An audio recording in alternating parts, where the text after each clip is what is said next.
फारि हिसाबैथ' जोंहा मानाव गेदेर रुंसारि रामबुजु बिथां आफादाव एन सबाय होनना बुङोमोन। दा बिथांनि मोनसे मुंख्लं खाम्फा दिनै बेखेवनाय हाबाफारि दङमोन। बेवहाय आलासि हिसाबै लेंहरनाय हिसाबै आङो बे हाबाफारियाव नुजाफैनाय जादों। आदसा बिथाङा माब्ला बबे समाव आफादाव थाङामोन? बिथाङा एक्सुवेलि बुंनो थाङोबा जों बिथांजों आंजों समब्रा समब्रि 1993आव जोङो एखेलगे बे समाव BSF मोन बर' सिकिउरिटि फर्स। बेखिनि समाव जों सानैजों लोगो मोनलायदों, एखे ट्रेनिंखौनो जों लादों। दा बेवहाय आंहा बिथांनि सायाव जथेस्थ' फोथायनाय आरो लोगो हिसाबै मोनसे सोमोन्दो दंलायोमोन। बिथाङा 2003नि 18 जुनाव बिथाङा मुंख्लं जादों।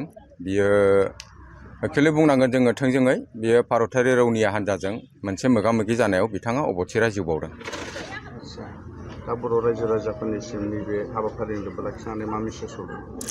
मेसेजआ बेनो, जेनेबा जेसेबांनाखि बड'लेण्ड सोमावसारनायाव जायफोरा मुंख्लं जालांदों बिथांखौ जों जेरै सनमान होदों, जाहाथे उनफ्रावबो जायफोरा दङ बिथांमोनखौ जाहाथे न'खरजों लोगोसे गासै रायजो राजाफ्रा बिथांनि मान बावनानै, बर' जाथिनि मान बावनानै बर' रायजो राजाखौ खौसेथि माबा मोनसे लामाजों लांनो थाखाय जाहाथे जों बिथांमोनखौ मान बावोब्ला जोंनि भबिसत जाय जेराव जोंनि माखासे आन्दलनफोरखौ बिथांमोननिनो गोलोमदै थैजों सोरजिबोनाय माखासे जेरैबायदि मोनसे एग्रिमेन्टआव फैदों, बेफोरखौ लानानै जाहाथे रायजो राजाफ्राबो मोनसे अनखांनाय फैयो, बेखौ लानानै जाहाथे बिथांमोन मुंख्लंफोरखौ जाहाथे सनमान होयो, बेखौ आं जोंनि एक्स एनडिपि वेलफेयार एस'सियेसननि जानानै साफ्रोमखौ खावलायो।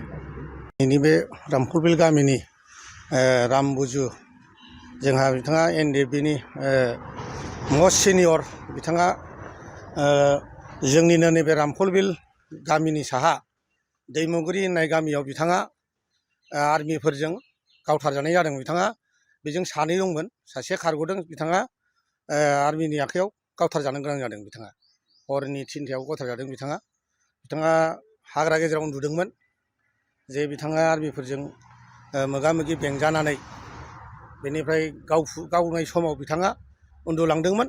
बेनिफ्राय गावनि आखाइनि हाथियारखौ आर्मिखौ गावफिननो नागिरदोंमोन। बे समाव जोङो बिथांखौ जोङो मोजाङै मिथिगौ, बिथाङा बोरै थैदों। आंनि गामिनि साहाजोंनो बिथाङा गावथारजादों। दा बिथाङा गावबो गावफिननो नागिरदोंमोन, दुरभाग्य बिथाङा गावस्लाबनो हायाखै। आङो नैबेखौ बुंनो सानो, दा जे बिटिआरनि जायफोर पावाराव दैदेनबाय थादों बिथांमोनखौ जाहाथे बे बिथांनि न'खरखौ एसे सहाय होजानो लुबैदों।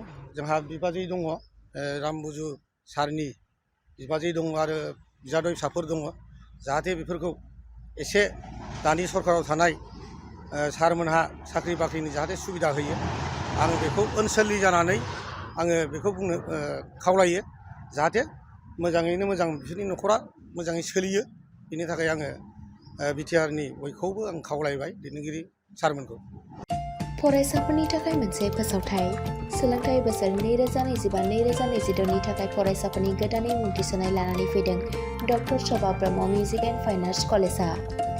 क'क्राझार सहरनि साखाथि हाब्रुबारियाव थानाय doctor Shobha Brahma music and fine arts कलेजआव दासान्दि बेचेलर अफ फाइन आर्ट्स आरो बेचेलर अफ मिउजिक आयदानि मुं थिसननाया सोलिगासिनो।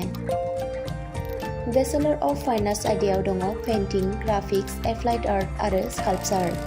फारसेथिं बेचेलर अफ मिउजिक आयदायाव Hindustani music, Bhokaal, Kathak dance, ताबला, violin, बड' फ'क सं, बड' फ'क डान्स, सेरजा, सिफुं आरो खामखौ सोलोंनो हागोन।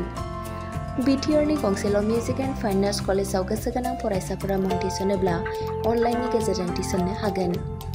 Doctor Shobha Brahma music and fine arts कलेजआव मुं थिसननायनि बागै आबुं बाथ्राखौ मिथिनोब्ला नैबे मबाइल नम्बर 9365491257 नङाब्ला 9085292451 आव थोंजों फोनांजाब खालामनो हागोन।